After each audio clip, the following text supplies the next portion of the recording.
নমস্কার। গল্পসঙ্গীর গল্পের আসরে সকল শ্রোতা বন্ধুকে স্বাগত জানাই। আজ আপনাদের শোনাব তারাশঙ্কর বন্দ্যোপাধ্যায়ের লেখা গল্প জাদুকরি।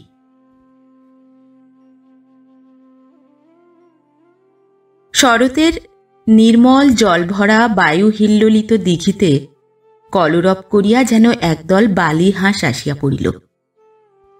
আশ্বিন মাস, আকাশ নীল, রৌদ্রে সোনালি আভা। ঘরে ঘরে পূজার আয়োজন উদ্যোগের সারা, দোকানে দোকানে পণ্য সম্ভার। পরিপূর্ণতায় চঞ্চলতায় গ্রামখানি নির্মল জলভরা বায়ু হিল্লোলিত দিঘির সঙ্গেই তুলনীয় হইয়া উঠিয়াছিল। তাহারই মধ্যে বালি হাঁসের মতোই কলরব করিয়া আসিয়া পড়িল 10-12টি বাজিকরের মেয়ে ও জনচারেক বাজিকর পুরুষ। বাজিকর অথবা জাদুকর। বাজিকর একটি বিচিত্র জাতি। বাংলাদেশে অন্য কোথাও আছে বলিয়া সন্ধান পাওয়া যায় না। বীরভূমের শীতল গ্রামে এবং আশেপাশেই ইহাদের বসতি। বেদে নয়, তবু যাযাবরত্বে বেদেদের সঙ্গে খানিকটা মিল আছে।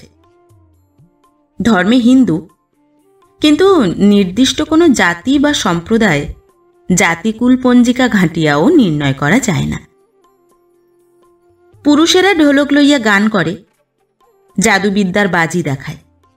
নিরীহ শান্ত প্রকৃতি, গলায় তুলসীর মালা, পরনে মোটা তাঁতের কাপড়, দুই কাঁধে 2টা ঝোলা ও ঢোলক, মুখে এক অদ্ভুত টানের মিষ্ট ভাষা। ওই ভাষা হইতেই লোকে চিনিয়া লয় ইহারা বাজিকর। মেয়েরা কিন্তু পুরুষ হইতে সম্পূর্ণ স্বতন্ত্র, বিলাসিনীর জাতি। কেশে বেশে বিন্যাস তাহাদের অহরহ। রাত্রে শুইবার সময়ও একবার কেশ বিন্যাস করিয়া লয়। প্রভাতে উঠিয়া প্রথমেই বসে চুল বাঁধিতে। পরনে শৌখিন পাড় শাড়ি, হাতে এক হাত করিয়া কাচের রেশমি অথবা গিলটির চুড়ি, গলায় গিলটির হার, উপর হাতে তাগা অথবা বাজুবন্ধ, নাকে নাকছাবি। কানে আগে পরিত সারিবন্দি মাকড়ি, এখন পরে গিলটির ঝুমকা, দুল প্রভৃতি আধুনিক ফ্যাশনের কর্ণঘোষা। কাকালে একটা গোবর মাটিতে লেপন দেওয়া বিচিত্র গঠন ঝুড়ি, তাহার মধ্যে থাকে সাপের ঝাঁপি, বাজির ঝোলা, ভিক্ষা সংগ্রহের পাত্র। সেগুলিকে ঢাকিয়া থাকে ভিক্ষায় সংগৃহীত পুরানো কাপড়। মেয়েদের প্রধান অবলম্বন গান ও নাচ। নিজেদের বাঁধা গান, নিজেদের বিশিষ্ট সুর, নাচও তাই। বাজিকরের মেয়ে ছাড়া সে নাচ নাচিতে কেহ জানে না। লোকে বলে তামার বদলে রূপো দিলে নির্বিকার চিত্তে নগ্ন অবয়বে নাচে বাজিকরের মেয়ে। দর্শকে চোখ নামায়, কিন্তু বাজিকরের মেয়ের চোখে অকুণ্ঠিত দৃষ্টিতে পলক পড়ে না। দুনিয়ার লোকে ছিছি করে, কিন্তু বাজিকরের সমাজে ইহার নিন্দা নাই। বাজিকরের মনের ছন্দ পর্যন্ত মুহূর্তের জন্য অস্বচ্ছন্দ হইয়া ওঠে না। গ্রামে ঢুকিয়া তাহারা ছড়াইয়া পড়িল। দল বাঁধিয়া উহারা ভিক্ষা করে না। দল দূরের কথা, স্বামী স্ত্রীতে একসঙ্গে কখনো গৃহস্থের দুয়ারে গিয়া দাঁড়ায় না। ভিক্ষা দাও মা রানী, চাঁদ বদনী, স্বামী সোহাগী, রাজার মা। মুখুজ্জেগিন্নি তরকারির বঁটিতে বসিয়া আনাজ কুটিতেছিলেন। চোখের কোণে 2 ফোঁটা জল টলমল করিতেছিল। সম্মুখে বসিয়াছিল কন্যা রমা। বিষণ্ণ নতমুখে সে নখ দিয়া মাটি খুঁটিতেছিল অকারণে। গিন্নি বিরক্তি ভরে বলিলেন, ওরে ভিক্ষে দিয়ে বিদেয় করত, পুজো এলো আর এই হলো বাজিকরদের আমদানি। নাচন দেখুন মা, গান শোনেন। কই আমাদের রমা ঠাকুরুন কই? না, নাচ দেখবার মতো মনে সুখ নাই আমার। ওরে বালাই ষাট, শত্রুর মনে সুখ যাক, আপনকার দুঃখ কিসের? বকিস না বলছি, এমন হারামজাদা জাত তো কখনো দেখি নাই। ওরে রমা, ঝি কোথায় গেছে? তুই দে তো ভিক্ষে। রমা ভিক্ষা লইয়া আসিয়া দাঁড়াইল। বাজিকরের মেয়েটি রমার চেয়ে বয়সে বড় হইলেও দেখিতে প্রায় সমবয়সী মনে হয়। তাহার মুখ স্মিত হাস্যে ভরিয়া উঠিল। পরমুহূর্তেই বলিয়া উঠিল, ভোজটা ফাঁকি পড়লাম দিদি ঠাকুরন। রমা বিরক্তি ভরেই বলিল, নে নে ভিক্ষে নে। কোন মাসে বিয়ে হলো ঠাকুরন? কোথা হলো বিয়া? গৃহিণী উঠিয়া আসিলেন, রূঢ়ভাবে বলিলেন, ভিক্ষে নিবি তো নে, না নিবি তো বিদেয় হ।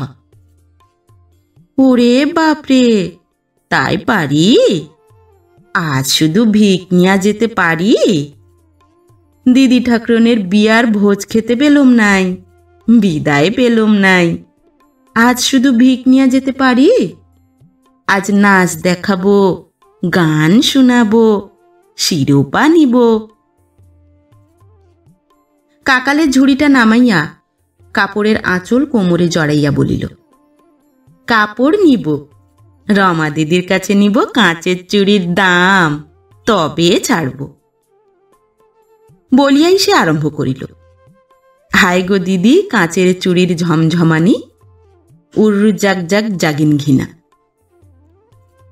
সঙ্গে সঙ্গে তাহার হাতের চুড়ি সে তালে তালে বাজাইতেছিল, ঝমঝম ঝমঝম।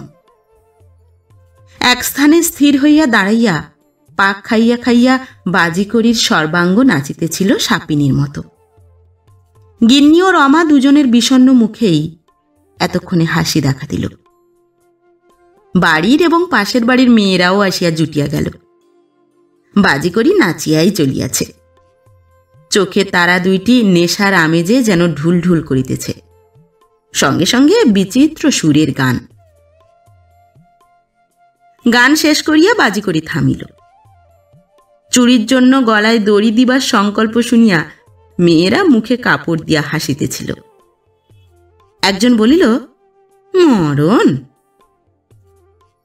বাজিকরি খিলখিল করিয়া হাসিয়া উঠিল, বলিল, চুরি লইলে মরণ ভালো গো ঠাকুরন।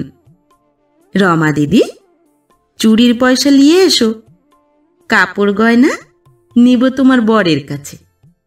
বর কখন আসবে বলো? চিঠি লিখো, তুমি আমার নাম করে লিখো। রমা বা গিন্নি কোনো কথা বলিল না। একজন প্রতিবেশিনী তরুণী বলিল, তুই যা না হারামজাদি তার কাছে, রেল ভাড়া দাও, ঠিকানা দাও, চিঠি লিখে দাও, আজই যাব। বরং লিয়ে আসবো নাকে দড়ি দিয়া বেঁধা রমা দিদির দরবারে। মরণ, ও পাড়ায় যেতে আবার রেল ভাড়া লাগে নাকি? গালে হাত দিয়া মেয়েটা সবিস্ময়ে বলিল, গায়ে গায়ে বিয়া নাকি? ঢং করছে, কিছু জানিস না নাকি? কি করে জানবো দিদি, আমরা ফিরেছি তো দেশে 3 দিন। বাজিকরের জাত ভিক্ষা করিয়া দেশে বিদেশে ঘুরিয়া বেড়ায়। যাযাবর সম্প্রদায়ের মতো গৃহহীন নয়, ভূমিহীন নয়, ঘর আছে। প্রাচীনকাল হইতে নিষ্কর জমিও ইহারা ভোগ করে, তবু ভিক্ষা করিয়া ঘুরিয়া বেড়ায়। পূজার পূর্বে দেশে আসে, পূজার পর বাহির হয়, ফেরে ফসল উঠিবার সময়। ফসল তুলিয়া জমিগুলি ভাগ চাষে বিলি করিয়া আবার বাহির হয় নীল সংক্রান্তি অর্থাৎ চৈত্র সংক্রান্তির গাজন উৎসবের পর। গাজন ইহাদের বিশেষ উৎসব। মেয়েটি বলিল, ও পাড়ার বাড়ুজ্জে বাড়ির দেবুকে জানিস? চোখ দুইটি বড় বড় করিয়া বাজিকরি বলিল, খোকা বাবু, কলকাতায় কলেজে পড়ে, টকটকে রং, শিব ঠাকুরের মতো ঢুলু ঢুলু চোখ, ললছা পড়া বাবুটি? হ্যাঁ। ও মা গো, আমি কোথা যাব গো? মেয়েটি যেন হাসিয়া ভাঙিয়া পড়িল। বুঝলা ঠাকুরন, বাবুটিকে দেখতাম আর ভাবতাম ইয়ার গলায় মালা কে দিবে। আর রমা দিদিকে দেখা ভাবতাম লক্ষ্মী ঠাকুরনটি কার গলায় মালা দিবে। গভীর একটা দীর্ঘ নিঃশ্বাস ফেলিয়া মুখুজ্জে গিন্নি বলিলেন, থাম বাবু, তুই আদিক্ষেতা করিস নে। কপালে আমার আগুন লেগেছিল, তাই ওই ঘরে বরে আমি বিয়ে দিতে গিয়েছিলাম। কেনে মা? মেয়েটা চকিত হইয়া উঠিল। চারিদিকে সকলের মুখের দিকে সে একবার চাহিয়া দেখিল। সকলেরই মুখ গম্ভীর হইয়া উঠিয়াছে। রমা দাঁড়াইয়া আছে দূরে, নত মুখে। না দেখিয়াও চতুরা বাজি করি বুঝিয়া লইল রমার চোখে জল ছলছল করিতেছে। ক্ষত সন্ধানী মক্ষিকার মতো মেয়েটা ব্যগ্রতায় চঞ্চল হইয়া উঠিল। মুখুজ্জেরা অবস্থাপন্ন লোক। গ্রামখানি বেশ বড়, গ্রামের চেয়ে ছোট শহর বলিলেই ঠিক হয়। ব্যবসা বাণিজ্যের কল্যাণে দিন দিন বড় এবং শহরের স্মৃতিই সমৃদ্ধ হইয়া চলিয়াছে। অবস্থাপন্ন ব্যবসাদারও কয়েকজন আছে, তবু মুখুজ্জেরা অবস্থাপন্ন বলিয়া খ্যাতি আছে। রমা পিতামাতার একমাত্র সন্তান। শ্রীমতী মেয়ে বাপ মায়ের আদরের দুলালি। মেয়েকে চোখের আড়াল করিতে পারিবে না বলিয়াই গ্রামে বিবাহ দিয়াছেন। ঘর জামাইকেও মুখুজ্জে কর্তা ঘৃণা করেন। ও পাড়ার বাড়ুজ্জেরা এককালে সম্ভ্রান্ত সঙ্গতিপন্ন ঘর ছিল। এখন শুধু সম্ভ্রম আছে, সঙ্গতি নাই। এই বাড়ুজ্জেদের দেবনাথ ছেলেটি বড় ভালো, সুরূপ সুন্দর ছেলে, বিএ পাশ করিয়া এমএ পড়িতেছে। এই ছেলেটির সঙ্গে মুখুজ্জেরা রমার বিবাহ দিয়াছেন।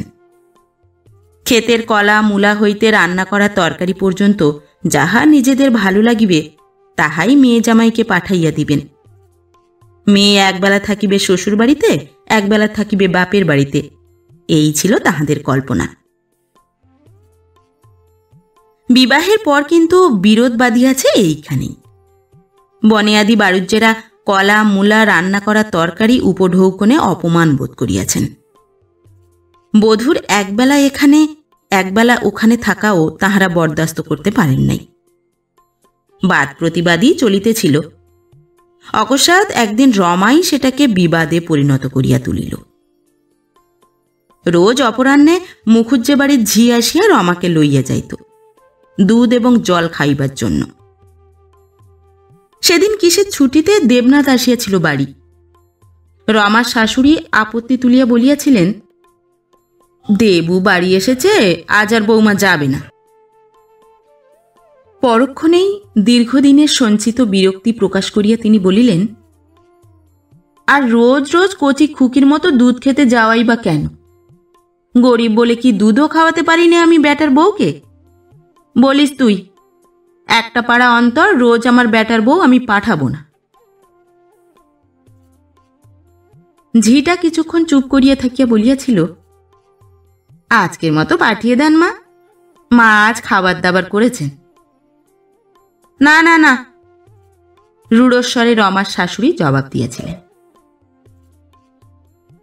ঝি ফিরিয়া গিয়াছিল, কিন্তু কিছুক্ষণ পর দেখা গিয়াছিল বউ বাড়িতে নাই।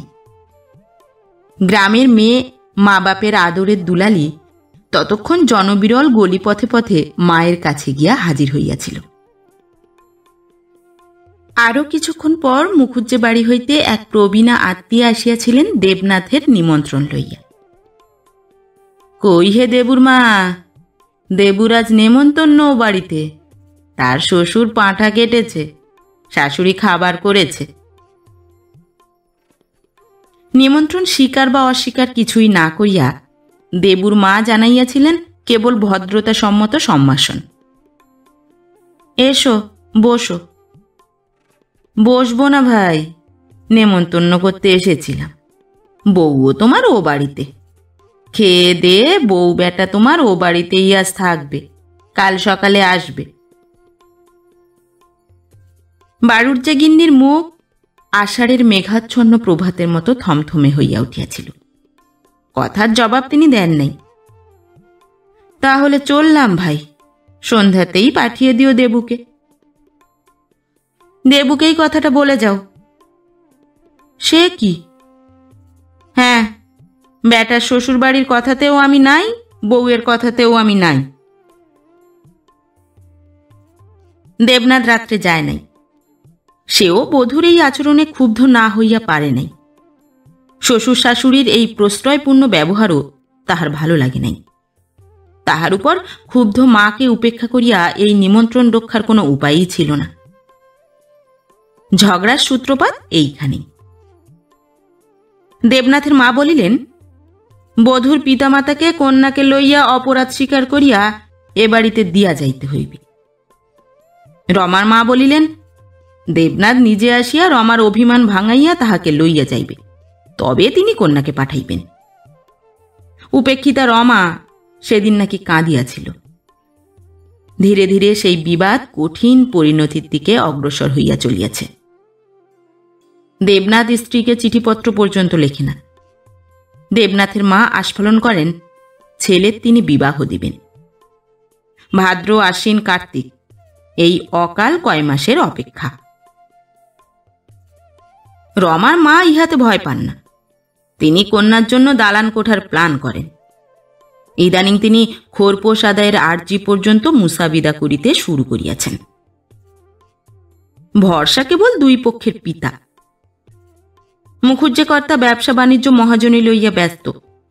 বাণিজ্যকর্তা আজীবন মাস্টারি করিয়াছেন। রিটায়ার করিয়াও তিনি আজও পড়াশুনো লইয়া ব্যস্ত। ইতিহাসের মাস্টার। ভাঙা মূর্তি, পুরনো পুঁথি সংগ্রহ করিয়া গ্রামান্তর ঘুরিয়া বেড়ান। দুই পক্ষের গিন্নি তারস্বরে চিৎকার করিয়াও অপদার্থ মানুষ দুইটাকে সচেতন করিতে পারেন না বলিয়া মধ্যে মধ্যে কপালে করাঘাত করেন। বাজি করে খিলখিল করিয়া হাসিয়া সারা হয়। মুখুজ্জে গিন্নির প্রতিবেশিনীর বাড়িতে বসিয়া কথা হইতেছিল। প্রতিবেশিনী বিরক্ত হইয়া বলিল, মর, এতে আবার হাসি কিসের? হাসি নাই, ছাগলের লড়াই দেখেছ ঠাকুরন, বলিয়া আবার খিলখিল করিয়া হাসি। হাসি তামাশা পরের কথা, রাখ। এখন আমি যা বললাম তার কি বল? তাহার দিকে চাহিয়া বাজি করি বলিল, তোমার হাতে যোগবশের ওষুধ খাটবে নাই ঠাকুরন। মেয়েটি বশীকরণের ঔষধ চায়। সবিস্ময়ে এসে বলিল, খাটবে না কেন? রাগ করো নাই, তুমি বড় ময়লা থাকো ঠাকুরন। আমার ওষুধ নিতে হলে তোমাকে পরিষ্কার হতে হবে কিন্তু। আমি তো রোজ চান করি। স্নান করা লয় ঠাকুরন, পরিষ্কারের অনেক কারণ আছে। তোমাকে কাপড় পরতে হবে, কেশ বিন্যাস করতে হবে, ঢোলকো করে চুল বাঁধবা, কপালে সিঁদুরের টিপ পরবা, গায়ে গন্ধ লিবা, আলতা পরবা, খোঁপাতে ফুল পরবা, সেই ফুল কর্তার হাতে দিবা। ভেবে দেখো, এসব পারো তো? এলা জানো, আমি মন্তর দিয়া পড়ে দিই। স্থির দৃষ্টিতে বাজিকরির দিকে চাহিয়া থাকিয়া মেয়েটি বলিল, পারব। তবে আনো, এলাচ আনো, ছোট এলাচ, দারচিনি, বড় এলাচ, মন্তর পড়ে দিব। তাই দিয়া মোটা খিলি করে পান সাজবা, নিজে খাবা, খেয়ে কর্তাকে দিবা। কিন্তু যা বললাম তা না করলে খাটবে নাই ওষুধ। তখন যেন আমাকে গাল দিও না। আর 5টি পয়সা লাগবে, 5 পাই চাল লাগবে, 5টি সুপারি সিঁদুর, আর পুরানো কাপড় একখানি লিয়ে এসো। বাজিকরি চলিয়াছে বাজারের পথে। একটা দোকানের সম্মুখে লোকের ভিড় জমিয়াছে। বাজিকর পুরুষ বাজি দেখাইতেছে। লাগ লাগ লাগ লাগ লাগ, ভেলকি লাগ, লাগ বললে লাগবি।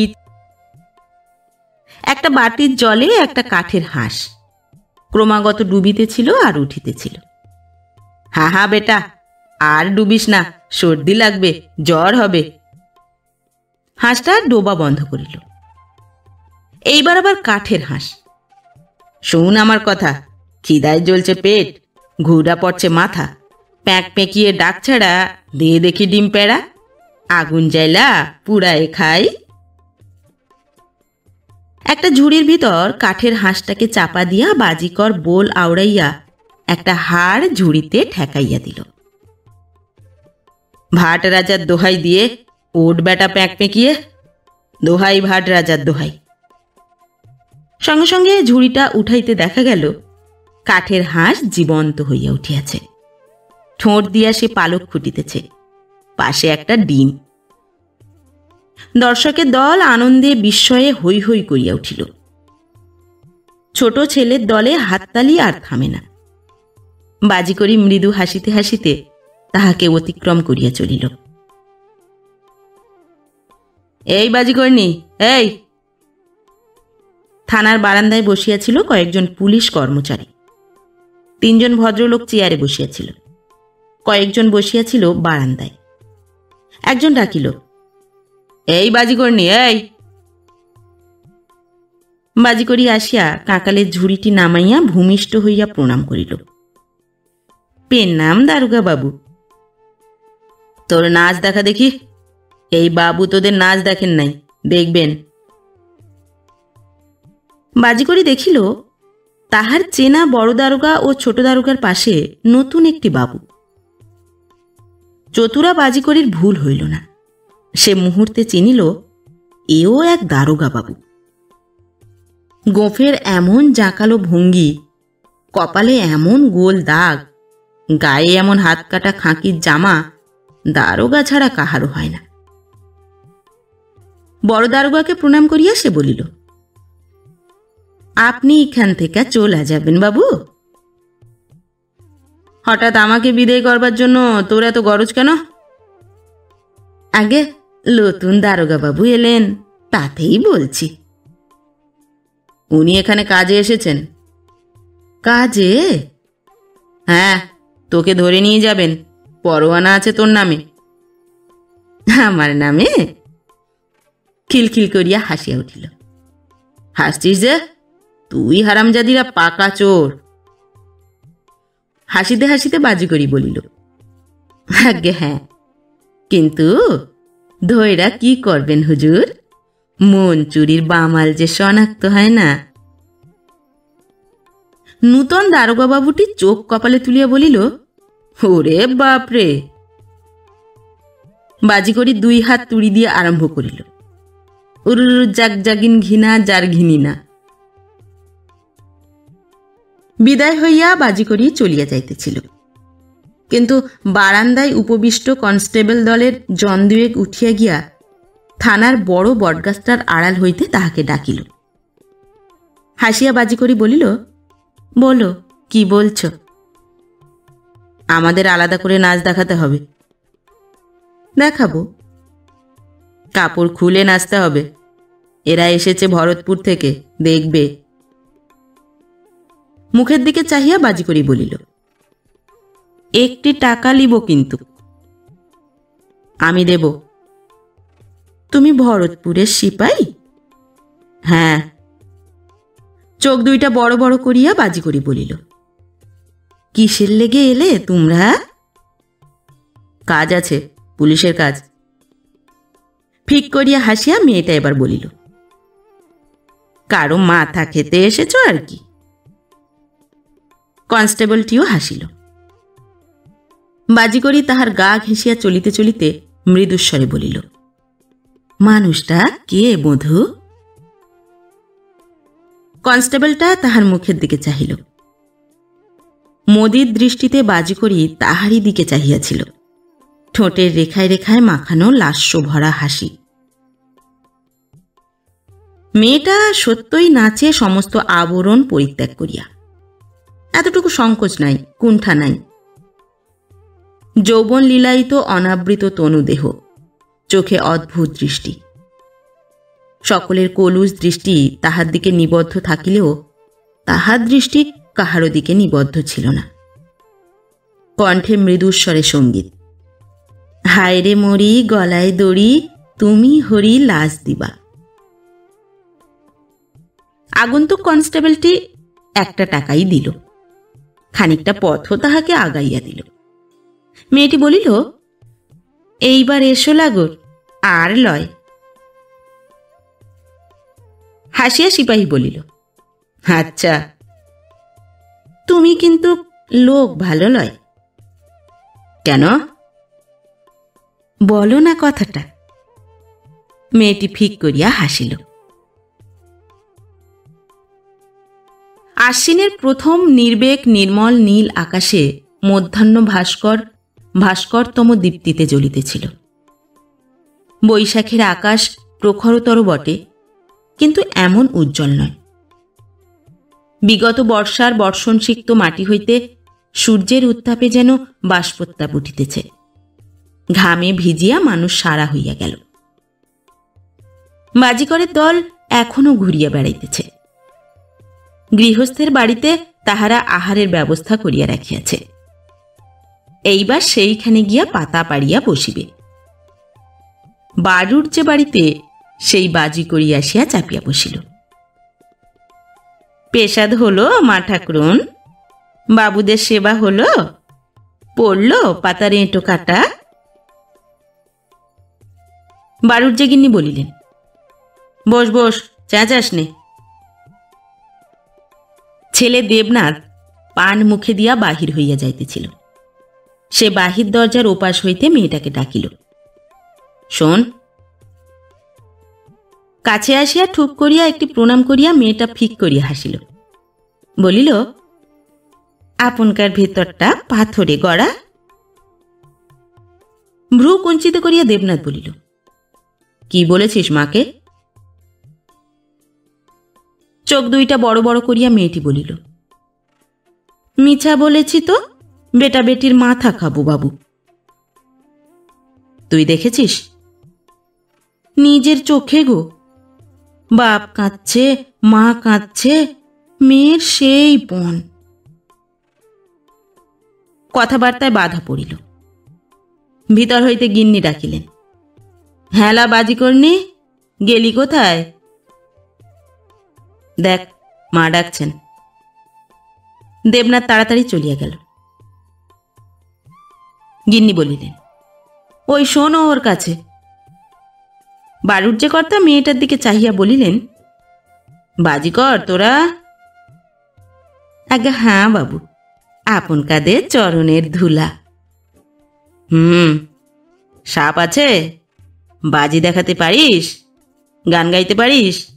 মন্ত্রতন্ত্র ওষুধপত্র জানিস? আজ্ঞা হ্যাঁ হুজুর।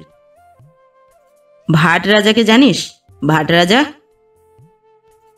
বারবার প্রণাম করিয়া মেয়েটা বলিল, ওরে বাপরে, দেবতা আমাদের, ভগবান আমাদের, এখনো জমি খাই, দোহাই দিয়ে বাজি দেখাই।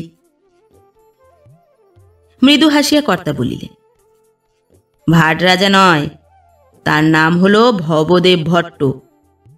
আর তোদের গ্রামের নাম কি জানিস? শীতল গা নয়, সিদ্ধল, সিদ্ধল। গিন্নি রাগিয়া একেবারে আগুন হইয়া উঠিয়াছিলেন। বলিলেন, বলি হাঁগা, ওই সব জিজ্ঞেস করতে তোমায় ডাকলাম বুঝি? যত বাজে। বাজে নয়, রাঢ় দেশে সিদ্ধলে ভবদেব ভট্ট মহাপ্রতাপশালী রাজা ছিলেন। তিনি, এই দেখো, এইবারে আমি মাথা খুঁড়ে মরব। কর্তা একেবারে হতভম্ব হইয়া গেলেন। মেয়েটার বিস্ময়ের সীমা ছিল না। শীতল গ্রামের নাম সিদ্ধল, ভাট রাজার নাম ভবদেব ভট্ট। সে বলিল, কর্তাবাবু, আপনি এত কি কইরা জানলা গো? গিন্নি বলিলেন, বৌমায়ের কথা জিজ্ঞেস করো ওকে, ও নিজের চোখে দেখেছে। জিজ্ঞেস আর কি করব, আজই ব্যবস্থা করছি আমি। কর্তা চলিয়া গেলেন পড়ার ঘরে। সিদ্ধলে ভবদেব ভট্টের ইতিহাসটা আজও তাহার অসমাপ্ত হইয়া পড়িয়া আছে। আজ এই বাজিকরিকে দেখিয়া মনে পড়িয়া গিয়াছে। অপরাহ্নেরও শেষ ভাগ। বাজিকরের দল গ্রাম ছাড়িয়া আপন গ্রাম শীতল গ্রামের দিকে চলিয়াছে। গ্রামের প্রান্তে আসিয়া সেই বাজিকরিটা থমকিয়া দাঁড়াইল। তোরা চল গো, সবরাজপুরের হোথা দাঁড়াস খানিক, আমি এলাম বললে। দলের কেহ কোনো প্রশ্ন করিল না, বলিল আচ্ছা। ও নটবর, তোর বাজির ঝোলা আর ঢোলকটা দিবি? নটবর মুখের দিকে চাহিয়া বলিল, তুই বড় বাড়াবাড়ি করছিস কিন্তু। মেয়েটা উত্তরে কেবল হাসিল। নটবর মুখে ও কথা বলিয়াও ঝুলি ও ঢোলক দিতে আপত্তি করিল না।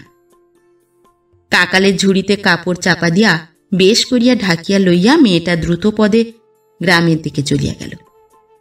আসিয়া উঠিল ডোমপাড়ায়। ডোমপল্লী এ অঞ্চলের বিখ্যাত চোর ডাকাতের পল্লী।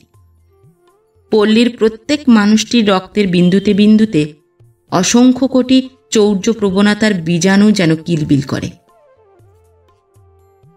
গান শোনবাগা, গান, নাচন দেখো নাচন। মেয়েটা শশী ডোমের বাড়ি আসিয়া ঢুকিল। কাহারও সম্মতির অপেক্ষা করিল না, গান আরম্ভ করিয়া দিল। গান গাহিতে গাহিতে চকিত তীক্ষ্ণ দৃষ্টিতে সে চারদিকে চাহিয়া দেখিল। সহসা নজরে পড়িল কোঠার জানালায় একখানি মুখ। 22-24 বছরের জোয়ানের মুখ। মুখখানা তাহার ভালো লাগিল। গান শেষ করিয়া সে শশীকে ডাকিল, শোনো। কি? উপরে মানুষটি কে? শশী ক্রোধে ভীষণ হইয়া উঠিল। হাসিয়া মেয়েটি বলিল, রাগ করছো কেন? ভালো বলছি, তোমার জামাই, আমি জানি। শশী স্তম্ভিতের মতো মেয়েটির দিকে চাহিয়া রহিল। মেয়েটি বলিল, ভরতপুর থেকে দারোগা এসেছে, সিপাই এসেছে। কাল সকালে তোমার ঘর খানা তল্লাশ হবে, উয়ার নামে পরোয়ানা আছে। শশী এবার শুকাইয়া গেল। তোমার দুয়ারে সারাদিন লোক মোতায়েন আছে, সাঁঝের পরে ঘর ঘেরাও করবে। দীর্ঘশ্বাস ফেলিয়া শশী বলিল, জানি। এক কাজ করো, এই ঢোলক দাও, এই ঝুলি দাও উয়ার কাঁধে, মাথায় মুখে গামছাটা বেঁধা দাও ফেটটা করে। আমার সাথে সাপ আছে, আমি ধরি মুখটা, উ ধরুক লেজটা।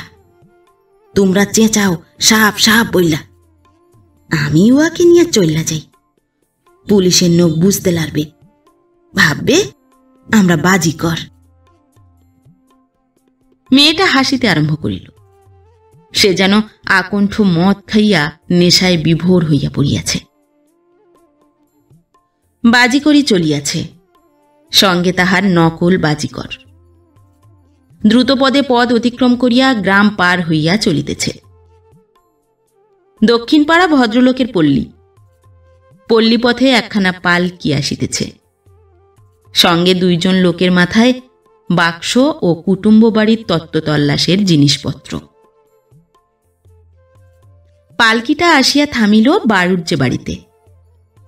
পালকি হইতে নামিল বাড়ুজ্জে বাড়ির বধূ, মুখুজ্জে বাড়ির মেয়ে রমা। বাড়ুজ্জে গিন্নি আজই দেবনাথকে পালকি সঙ্গে দিয়া পাঠাইয়াছিলেন। তাহার বধূকে আজই সন্ধ্যার পূর্বে মহেন্দ্রযোগে পাঠাইয়া দিতে হইবে। মুখুজ্জে কর্তার অমত কোনো কালেই ছিল না। মুখুজ্জে গিন্নিও আর অমত করেন নাই। তাহার প্রতিজ্ঞা ছিল দেবনাথ নিজে আসিয়া কন্যার অভিমান ভাঙাইয়া লইয়া যাইবে, তবে পাঠাইবেন। দেবনাথ নিজে লইতে আসিয়াছে, কন্যার অভিমান নাই, সুতরাং সঙ্গে সঙ্গেই তিনি সম্মত হইয়া পাঠাইয়া দিলেন। জামাইয়ের হাত ধরিয়া চোখের জলও ফেলিয়াছেন। কাল তিনি বেয়ানের কাছেও আসিবেন। বাপরে, তিনি জামাইয়ের মা, তাহার উপর তিনি গাহিতে পারেন? মেয়ে পাঠাইয়া তিনি কর্তার কাছে চলিলেন, মেয়ে জামাইয়ের পূজার তত্ত্বের ফর্দ লইয়া। মুখুজ্জে গিন্নি কর্তার ঘরে ঢুকিয়া লজ্জায় গালে হাত দিলেন। তাহার প্রতিবেশীর ঘরের খোলা জানালা দিয়া যাহা তিনি দেখিলেন, তাহাতে তাহার লজ্জার অবধি রহিল না। প্রতিবেশিনী মেয়েটি তো খুকি নয়, সে আজ রঙিন শাড়ি পরিয়াছে, ব্লাউজ পরিয়াছে, কেশবিন্যাসের কি পারিপাট্য, খোঁপায় ফুল। স্বামীর সহিত যাহা দিনরাত ঝগড়া হইত, সে হাসিয়া স্বামীর হাতে পান দিতেছে, স্বামীও হাসিতেছে। রমা পালকি হইতে নামিয়া শাশুড়িকে প্রণাম করিয়া নীরবে অপরাধীর মতো দাঁড়াইল।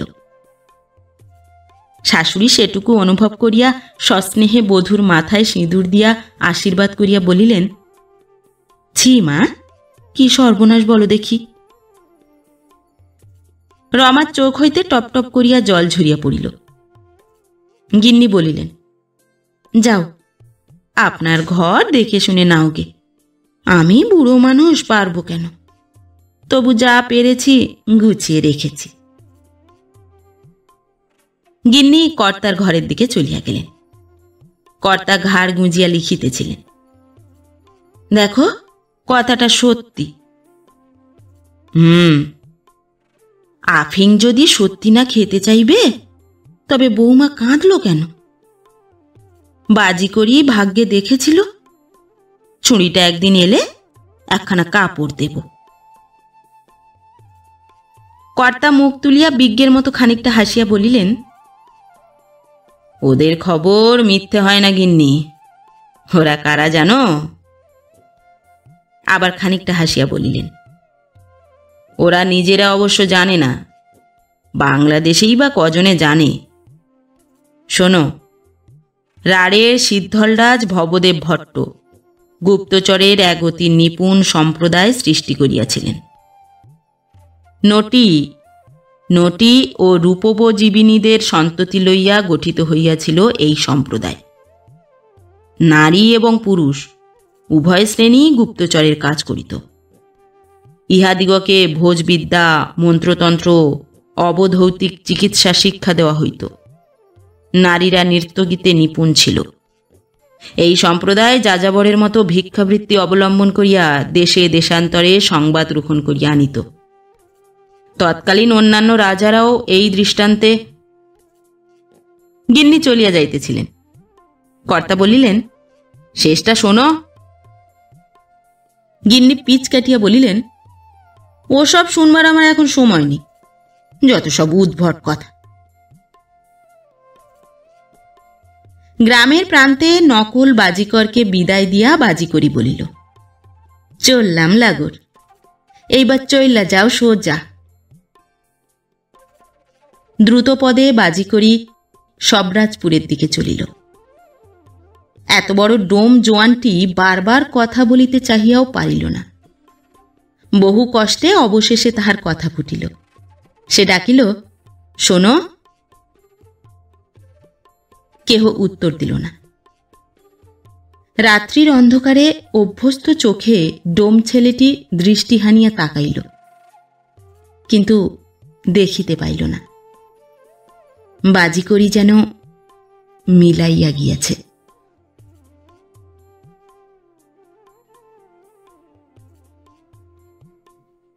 নমস্কার। পরবর্তী গল্প নিয়ে খুব শিগগির ফিরে আসছি। ততক্ষণ সবাই ভালো থাকবেন, সুস্থ থাকবেন। গল্প পাঠ কেমন লাগলো অবশ্যই কমেন্ট করে জানাবেন, এবং ভিন্ন ভিন্ন স্বাদের অডিও স্টোরি শোনার জন্য অবশ্যই চ্যানেলটি সাবস্ক্রাইব করবেন। ধন্যবাদ।